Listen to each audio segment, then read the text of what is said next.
Hey guys, it is time for my next what I played for the month. This is going to be for the month of August, and the first one's going to be something that I've already talked about quite a bit.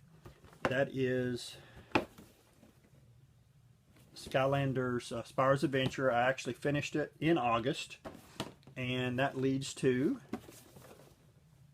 Spyro's Giants. I'm actually currently playing that one. I'm probably not going to finish it in the month of September. It's probably going to go to October. Just don't have a lot of time right now to play as many games as I'd like. We just got back from vacation. I was sick. So hopefully in October I'll finish that game. So far, I really like the games. If you can get past where you have to collect a whole bunch of them, which I'm not doing, I've only tried to get one of each element for each game, so I can try to at least finish the game and maybe complete all the different areas. I'm currently playing them, as you saw, on the PS3 only. That also means the new game that's coming out in October is also going to come out for the PS3, so I'll probably get it for that as well. So I'll have them all for the PS3. Alright, next I'm going to show you a really cool computer system, the first real computer system that I had when I was a teenager. And I ended up playing close to 15 games on this system in the month of August. I did high score videos for most of those. That is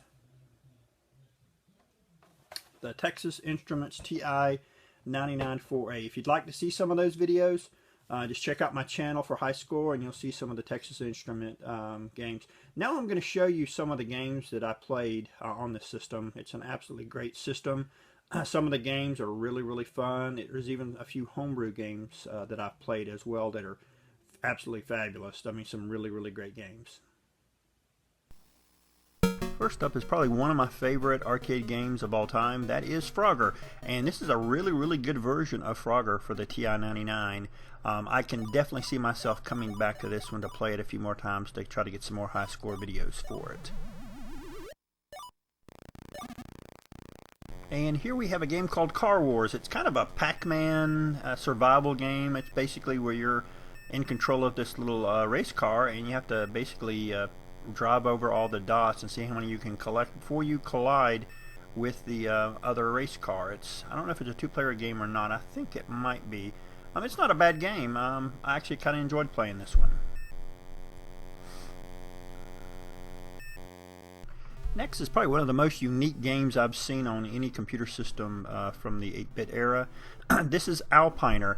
It's basically where you are a mountain climber and you see how far you can climb various mountains, and you get graded on how far you actually get in the game. There's all kinds of obstacles, from campfires to rattlesnakes, panthers, bears, there's falling rocks.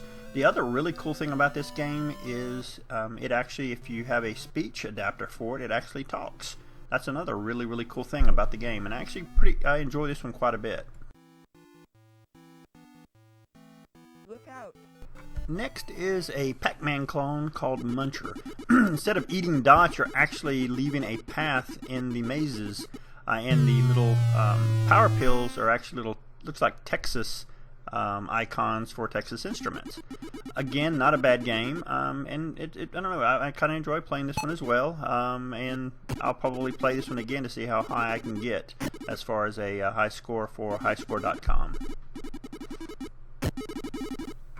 And here we have another absolutely great arcade port. This is PacMan. It is a really good version. It looks great and sounds great. If there's only one thing that I would have to fault it for, is it's kind of slow when it plays. Other than that, it's an absolutely great game. Again, I could see me playing this one as well over and over again because I really do enjoy PacMan, even though I'm not real good at it.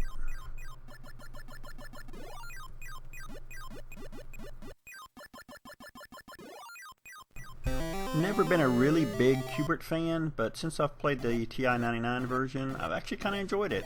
And I actually got pretty decent at it. At first I was horrible at it, and then once I started understanding the game mechanics of the game, I got a little bit better. Again, this is one that I'll definitely play. It actually plays and looks and sounds really good. So if you have a TI-99 and you don't have Kubrick, definitely pick this one up. And here we have Super Demon Attack for the TI-99, made by Magic. This is an actually really good version of Demon Attack. The only thing I would probably fault it for is, as you can see, when I'm playing the game, the enemy bullets, when they get down into the white area where the moon's at, it actually gets kind of hard to see them. Other than that, it plays great, and again, looks and sounds great as well. Not real good at it, but I do enjoy playing it.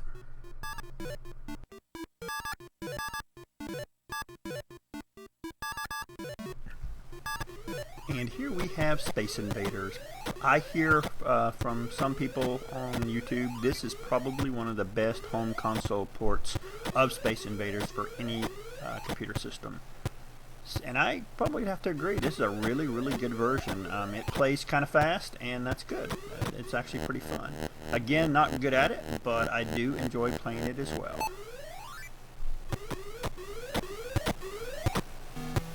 Next up is a game called Midnight Mason. It plays a lot like Lode Runner. I'd almost have to call it a clone. Instead of picking up individual pellets like you do in Lode Runner, here you pick up various tools. And once you get a specific tool, you can actually create holes in the bricks just like you can in Lode Runner. Again, not really good at it. I believe there's over 60 levels in this version of Midnight Mason. And this is kind of a more uncommon game for the TI as well.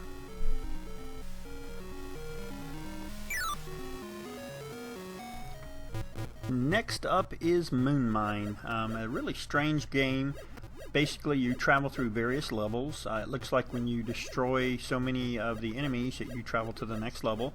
There's also a water and temperature gauge where you have to watch while you are using your laser turrets. There's a set on the top and bottom, and there's a set on the left and right you can use.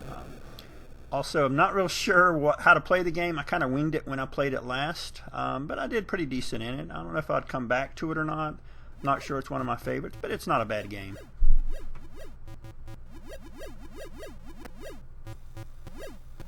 And next, this portion for the TI-99 games are going to be all the home ports or home brews that people have made. This is a game called Nimbler. It actually is based off an arcade game. Basically, you pick up various items in the maze, and as you pick items up, the snake gets bigger, and of course you cannot run into your snake or you lose a life. Again, not a bad game. It's kind of complicated once you get your snake pretty big, but other than that, it's actually a pretty fun game.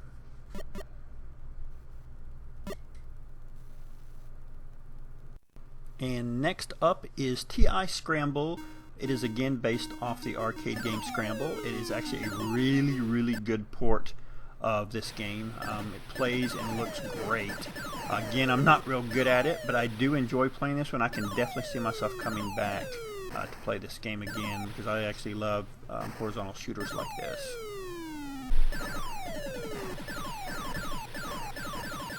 Next up is a very interesting port called Mr. Chan. I believe, as you can see here, it is based off a either homebrew or port originally done for the ColecoVision. Basically, you play a character where you have to pick up plates and climb like bamboo poles and place plates on each one of the poles. If you take too long, the plates will fall off. And when you complete one floor, it actually opens up the next floor. And when you complete all 3 floors, you go to the next level. And it's not a real hard game. I got pretty far into it. But again, it's actually pretty fun. And guys, finally for the TI games that I played for the month of August is probably my new favorite game for the TI-99, and that is Road Hunter. It is a racing game. If I had to say, it is a mixture of Road Fighter and Spy Hunter. The Spy Hunter music plays, and in Spy Hunter you can also shoot the other cars as well. But it looks a lot like Road Fighter. This is, oh my god, probably one of my favorite games now, like I've said, for the TI-99. It is absolutely a lot of fun to play. If you've got a TI-99, I would definitely get some kind of device that allows you to play this game on your system. It's just great.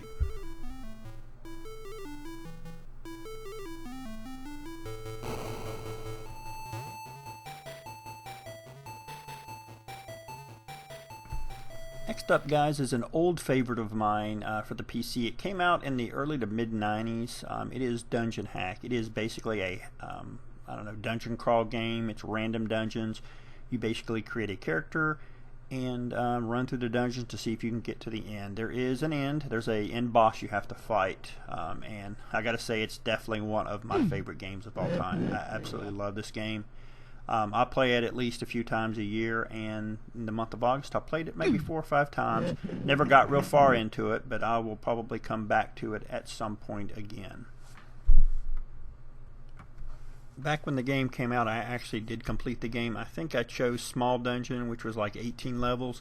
I can't remember off the top of my head how many levels you can create. It may go up to like 30 levels that you would have to go through to be able to get to the end boss.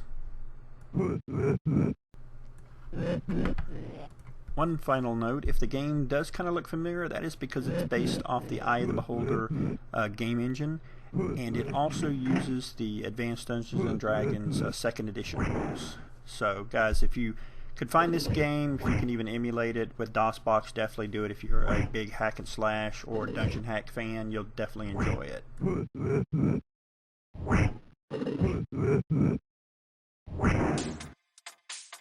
And finally, the last game that I played for the month of August. I swear guys, this is probably one of the most unique games I have ever played in my life.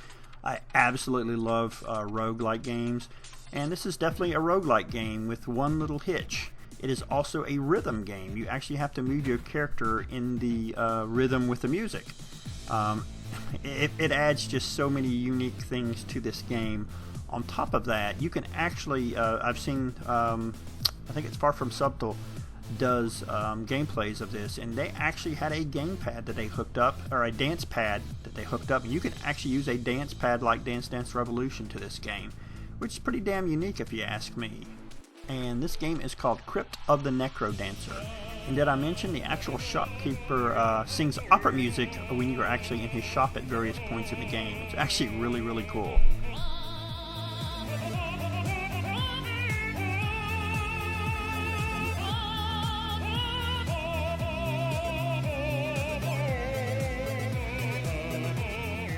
Alright guys, let's move a little bit forward into the video and I'll show you a little bit of the actual gameplay for the game.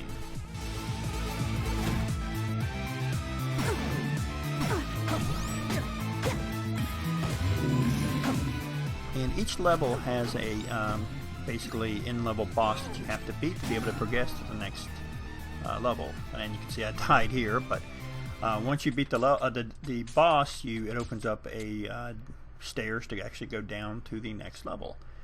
Guys, if you're interested, I can put up a full gameplay. I don't know, it's like 15-20 minutes. If you're interested, just let me know in the comments down below. The game is still in early adapter. It's still in early stages, but it is on Steam if you're interested. I would highly recommend picking it up if you like these type of games. It is very unique and very fun. It's also pretty hard, so don't expect to beat the game anytime soon. They are adding new stuff all the time to the game as well.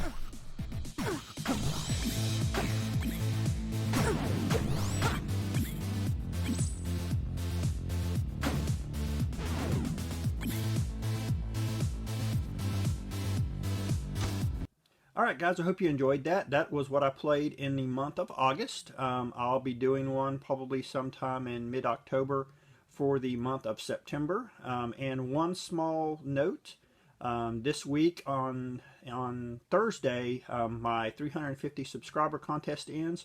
So if you would like, you can go ahead and enter that in. Put a comment down below on that video. Make sure you're subscribed and you like the video as well to enter the contest.